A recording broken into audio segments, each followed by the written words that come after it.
Hello, good people. My name is Bianca Janai, and I'm your host. And as I mentioned during the week, today we have a special episode where we are focusing on neurodiversity. And joining me today in the studio is the beautiful and talented Bongiwe. Thank you, Bianca, for having me. Hi, ladies and gentlemen. Hi, mummies and daddies. My name is Bongiwe, a proud mother of a 5-year-old autistic boy. I'm here to give my insight and my 2 cents in this topic of neurodivergent. Thank you for having me. It's so good to see you. I'm glad we are doing this because when I reached out to you, I was like, we need this. Yeah. We need this, especially the circumstances that we met. It was on a post where I saw a lot of mummies breaking down and saying, you know what, it's a lot. It is a lot. It is a lot. It is a lot. Alright, so without wasting so much time, guys, we are going to introduce to you what we call neurodiversity. So, neurodivergent refers to a person on a spectrum. It simply means that the brain information is processed in a different way from the normal person. Yeah, you can explain on that one. Okay, so what it simply means is that there is 2 types of brains. There is neurotypical, which is seen as a normal person's brain, how it's actually wired and how it functions. And then there's neurodivergent, which is your autistic brains, your ADHD brains. So it simply means that their wiring and how they receive information is totally different.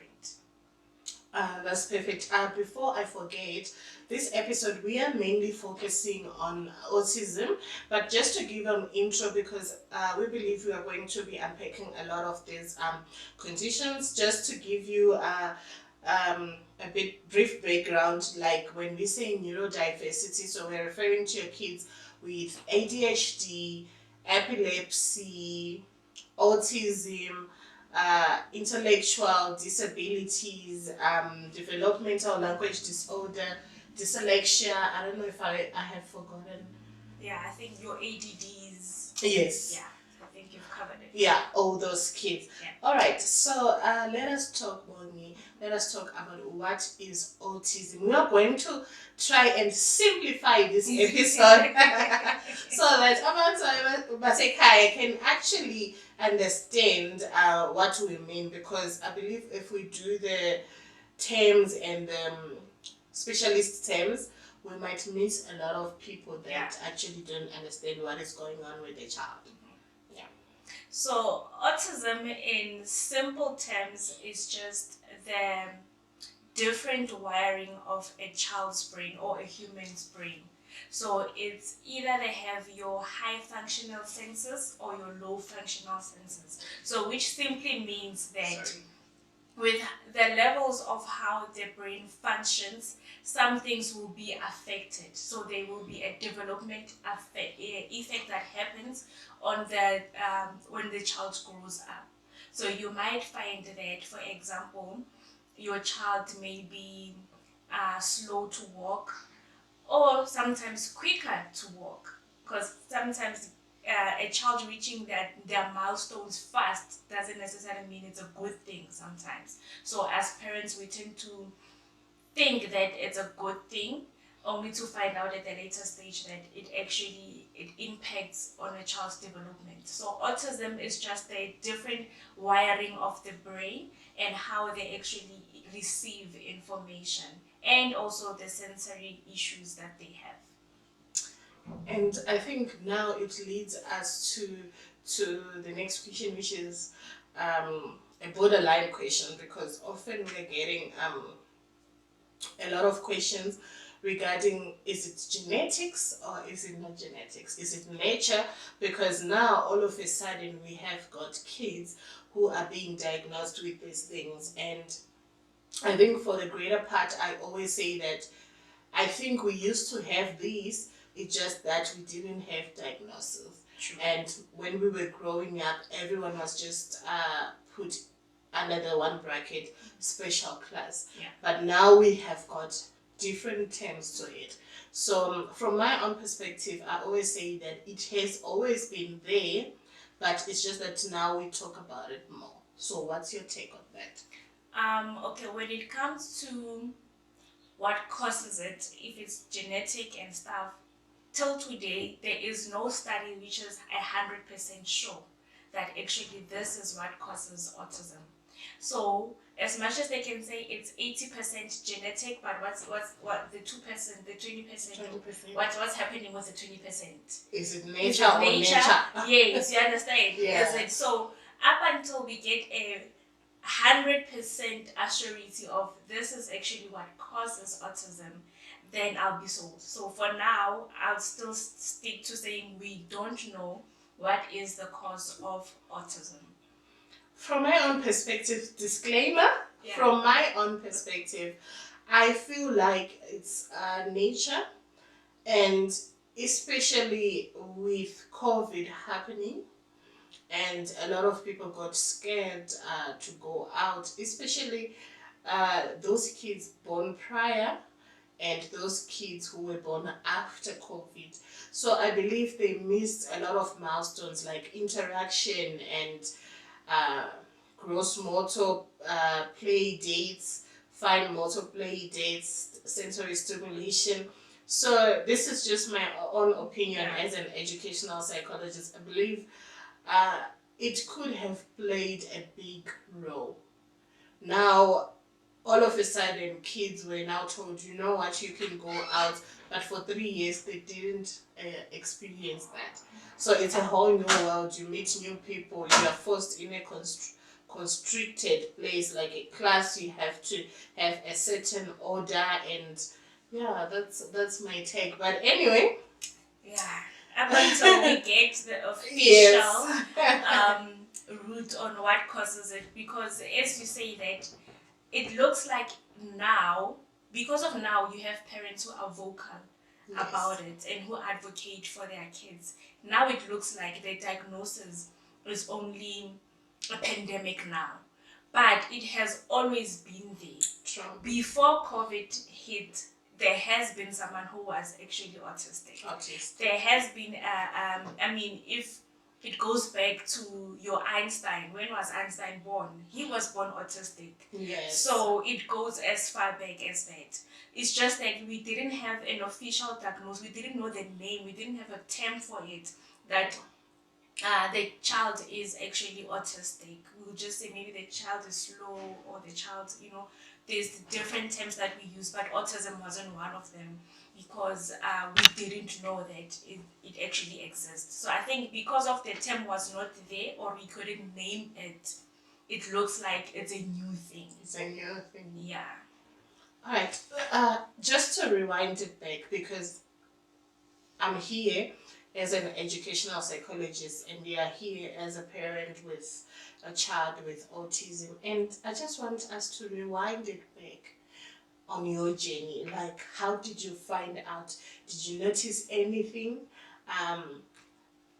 Was it people who started noticing something?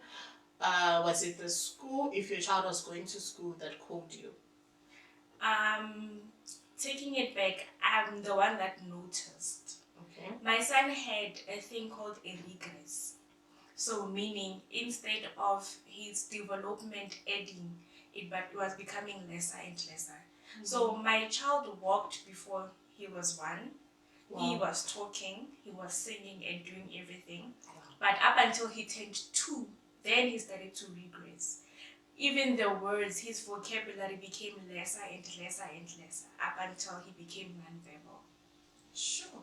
So you can imagine, as a mom or as a parent, it's like I slept one day, my child was talking, and I woke up the next, my child can speak. The trauma.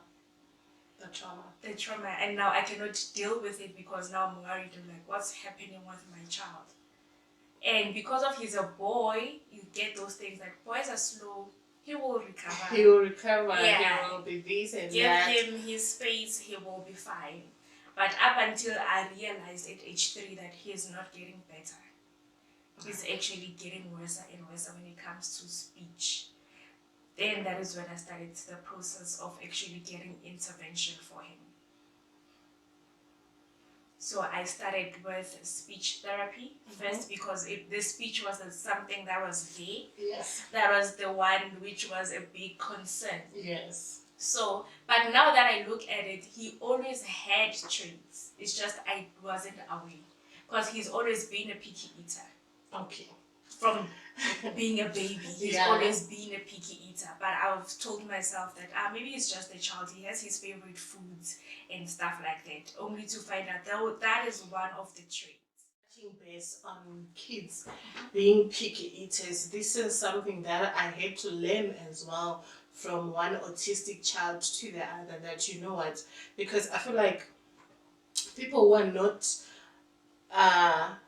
invested in this or who are not impacted directly, they've got so many opinions, and I feel like now the child becomes agitated, they become aggressive, not because they want to be that, but imagine even if you are an adult and then you go into a normal store and you tell them, I want chips and T-bone, and then they give you chicken. And imagine that thing, you can voice your concern, but in regards to kids, especially who are autistic, they can't. Yeah. So it frustrates them, and I always say that when it comes to kids on a spectrum, do not force. Please, mummies, daddies, caregivers, teachers, nurses, everyone involved, the community, the churches, please do not force kids on a spectrum. Whether it's eating, whether it's having an outcome, I don't know, but do not force. Yeah, well, you can continue. Yeah, on that part, I 100% agree with you. And people need to understand that autism is a spectrum. The reason why it's a spectrum is because it affects each and every individual differently. So my autistic son won't be like your autistic son. They may have similar traits, but they won't be the same. So also when it comes to picky eating, as a parent, you need to understand what causes a child to be a picky eater.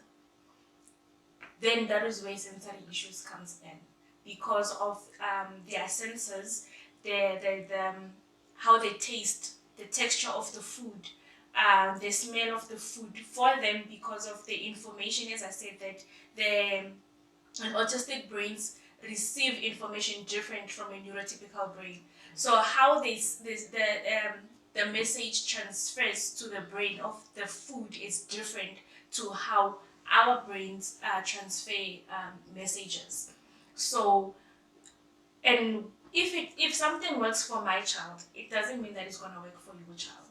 So it's now you as a parent, you need to really get to know your child on a deeper level.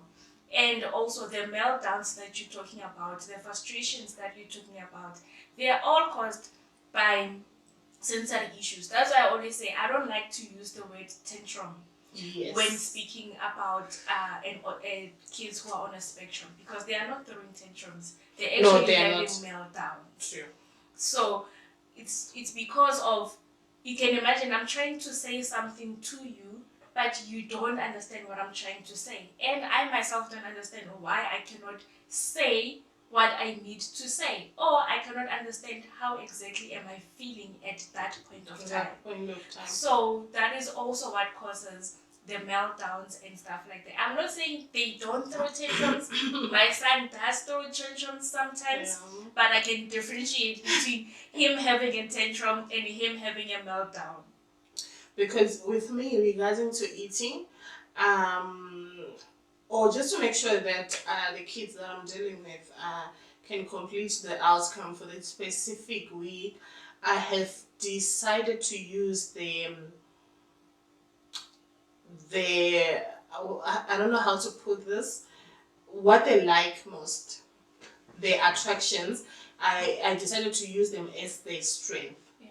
Like if a child is so good with cars, they love cars, then I create an individual IEP for them that involves cars. At the end of the day, we all want the same thing, that is to get the outcome done. But then there is another major issue that parents with autism face out there. That is the financial constraints. And you have to move from, I think when you get a call, because usually you said you found it by yourself, but usually some parents they are called by the school that, you know what, we think there is something wrong with the child. They are not sitting still, they are affected by noise, etc., etc. So can you please look into it? And when I feel like when schools give you that later, it just feels like a walk in the park. And then you get there and it's a whole lot of bills. Mm-hmm. How did you maneuver that? The speech therapist, occupational therapist, developmental ped. Because as I said, because I've noticed the speech delay, I started with the speech therapist, and I went private. Because another thing is, it's very expensive raising a child with autism, because they don't attend only one therapy. They attend from 2 upwards, and they need to attend it on a regular basis. Okay. So I started with a speech therapist, and when I got there, he got assessed and he got everything. But he was firstly, I was firstly told that he is only speech delayed. Oh, okay. Yeah. So they didn't pick up on his autistic traits, which is another thing that parents need to do, because kids behave differently when they're in a new environment than when they're at home. True. So you need to be transparent and speak to your therapist, because sometimes they miss things because their child is not acting at that time. So when I went on my 3rd session, that is when I started to ask the speech therapist. I'm like, my son has this thing that he does with his voice. As much as he doesn't have speech, but he hums. Randomly, he will just hum, and I don't understand what is this humming. And it doesn't sound like he is singing. Then he was like, then the therapist was like, oh, that is part. It can be part of autism. I was like, how? And then they were like, it sounds stimming. I was like, what is sound stimming? Because I was so cool. Because I didn't know about autism up until I had an autistic child myself. Oh. I had no clue about autism. Then that is when she referred me to an occupational therapist first. Then I started the journey with an occupational therapist. Still doing the speech, now I added an occupational therapist on top. Then the occupational therapist did the session, everything, and said, okay, I'm suspecting that the child might be autistic, but I cannot give you a diagnosis because I cannot diagnose. Now I need to refer you to, to a development pediatrician. But I think that is where most of us get into trouble, because when you are studying towards your qualification, you learn about all these things. So I think I often get into trouble when I see that, and I'm like, no, there's nothing wrong with them. They have got ADHD. And then they'll be like, why did you say that? Because you're not qualified to know. Or you can just walk in and like, this is autism, this is dyslexia, and then they'll be like, why are you saying that? But anyway, the system is the system. We have to wait for the developmental period. So I had to wait and got an appointment and got the diagnosis. But also, I was also referred to another OT, but who does ADOS. Apparently, ADOS is a test that they can use also to diagnose autism. Okay. So I went to the PD first, and I got the diagnosis. And I also wanted another opinion. I'm like, okay. But deep down, I knew. You knew that there was something wrong with my son. Then that OT also gave me the diagnosis that he was actually diagnosed with both autism and ADHD at level 2 autism. And ADHD? No, they just said ADHD and autism level 2. Level 2. Yeah. Alright, now we want to get into the most sensitive part, when it comes to dealing with kids on a spectrum, um, which is the society. I feel like the society is not kind enough towards each other. Whether it's autism, ADHD, or it's just fellow women facing their own problems, I feel like the community is not kind enough, and the comments towards the mothers. And one thing that I've always told myself is when I'm dealing with a parent, that any parent generally, is to ask the mummies, how are you? Like, how are you really?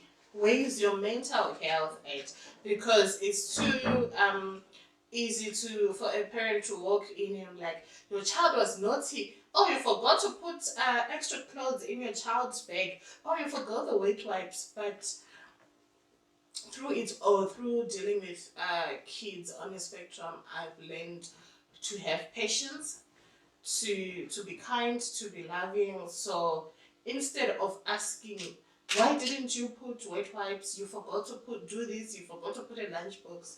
I go home and then I digest. What could be the problem? And then that's when I send messages. Sometimes I send messages late, and then I'm like, I noticed, Bonnie, you forgot to put a lunchbox, but I made a plan. But my concern is, are you okay?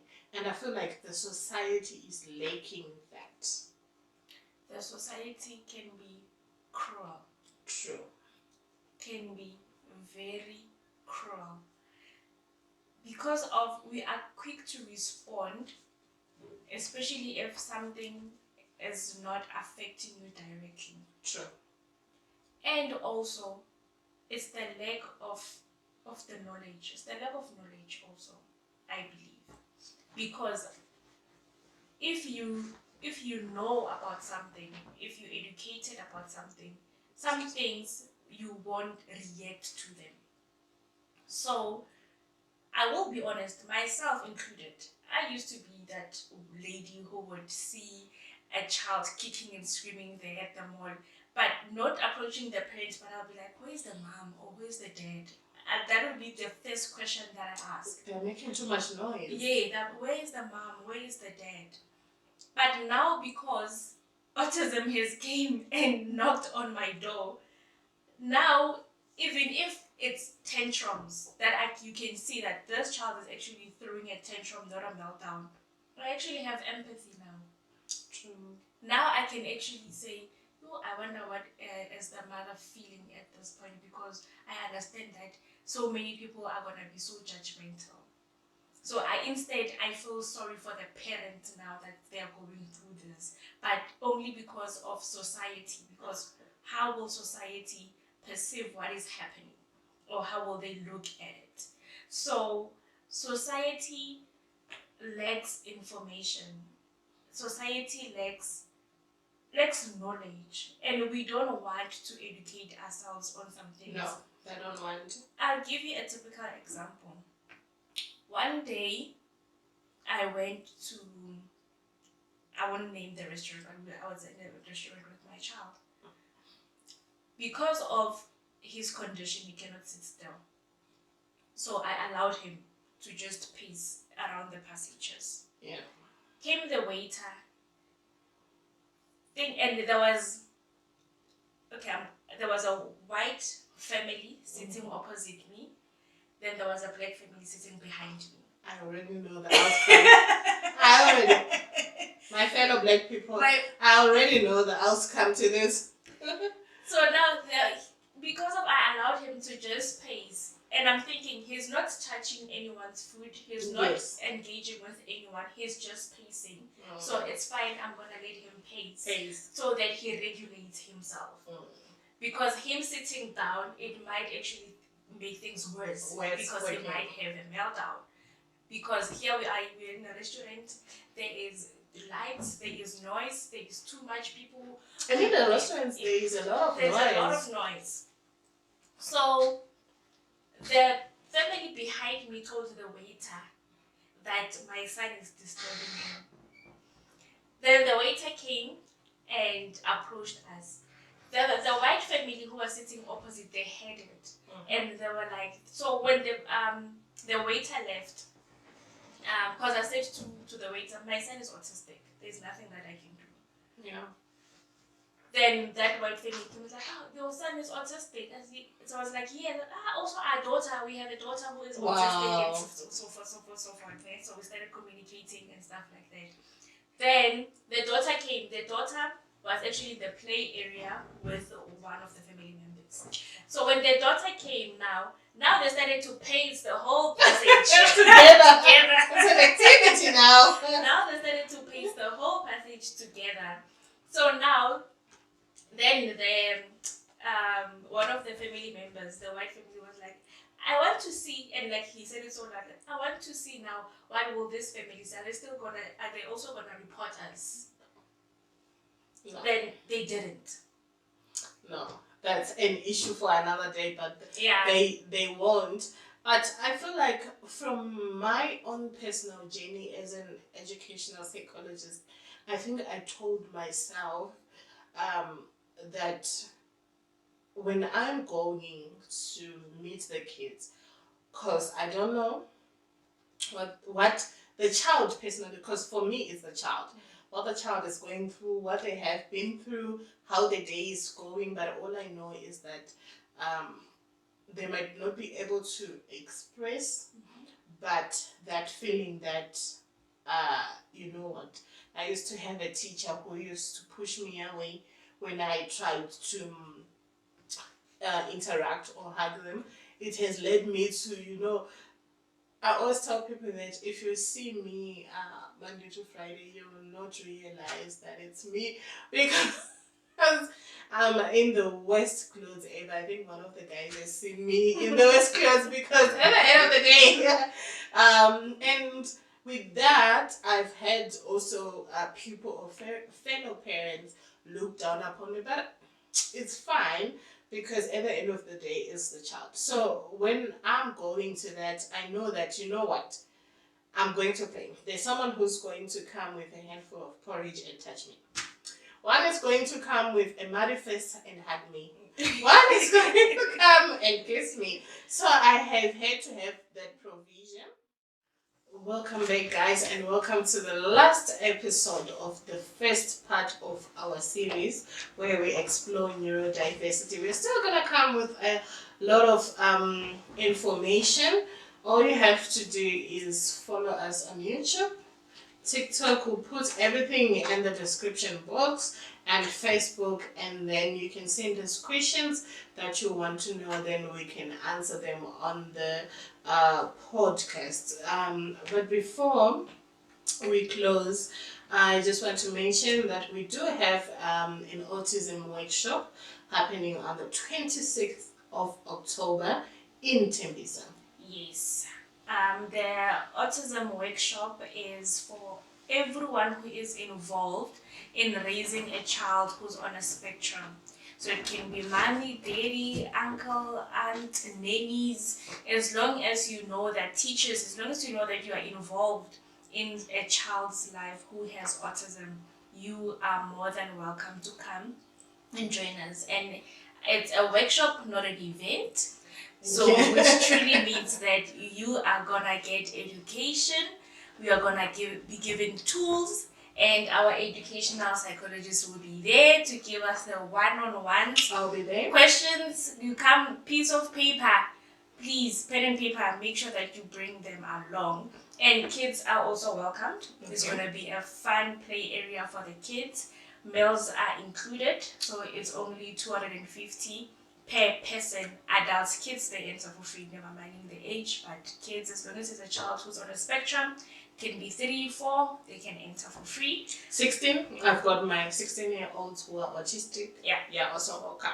More than welcome. So the aim is we're going to be having our ABA therapists there.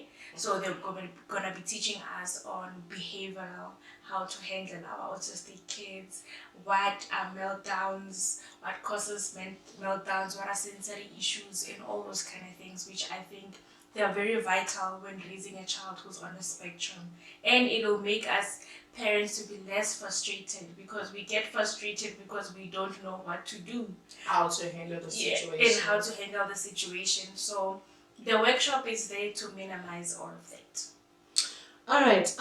So in closing, I just want to say that, you know what, when it comes to autistic kids, these are very special kids, and I feel like if we look, you mentioned Aston earlier on, and one series that is on Netflix, as well as on Amazon, I think, is The Good Doctor, where they do a special presentation of autistic kids, a visual presentation of autistic kids, and how they can be great, how they can how they can function in mainstream society.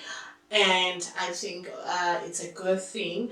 And remember, while we have 5 senses, autistic kids have extra senses that makes everything that they experience to be extra. So when you see them behaving in different way from your day-to-day neurotypical kids, it can be different, but just know that in as much as we are processing with our 5 senses, they are very special, because God gifted them with 7, and I know in some cases it's 8 senses where they get to process. That is why they are intelligent, I should say. Yeah.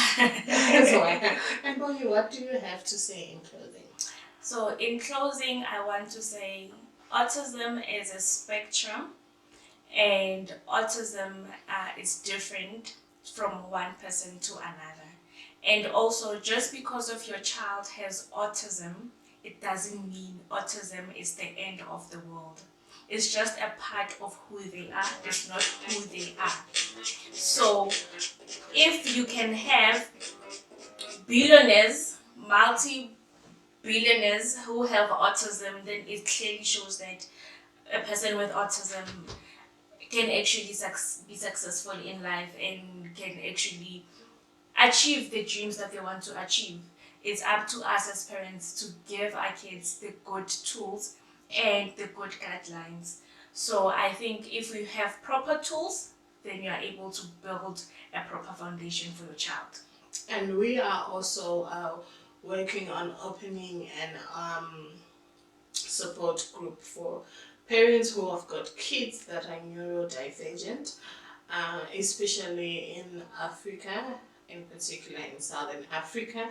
So if you are experiencing that, please do not hesitate to inbox me, or Bonnie will put all our details in the description box, and we are ready to engage. We are ready to listen, we are ready to engage. Personally, I deal with kids on a spectrum a lot, as I'm an educational psychologist and I specialize in creating individual educational plan basing on each child's strength rather than focusing on what they can do. So yeah, guys, head over to our social media pages that we are going to put in the description box, and then you can engage with us more. And we hope to see you on the 26th of October in Tembisa. It's going to be an information-packed session, and we hope once we leave, you'll be a different person. I just want to mention before we close, I have had faith organizations asking me why should we be part of, and I feel like it's our first go-to therapist when we are facing so much and you don't understand what your child is going through. The family is putting pressure on you, the community is judging you, you need your pastors. So this is the perfect opportunity for the pastors as well to engage and know and learn about the emotional intelligence that you need to apply when one of your congregants come and says, you know what, I'm having this problem. So yeah, we hope to see you there. And just before we say bye, Bongi, any last words that you want to say?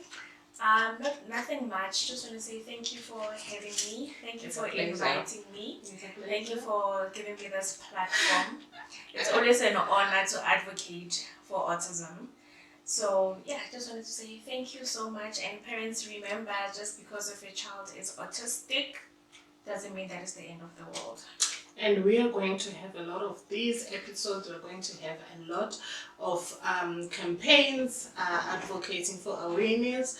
But till next time, thank you so much, viewers at home, for joining us for this special episode. We are going to be back again next week with yet another episode on attention deficit hyper disorder. Until then, see you next time. Bye.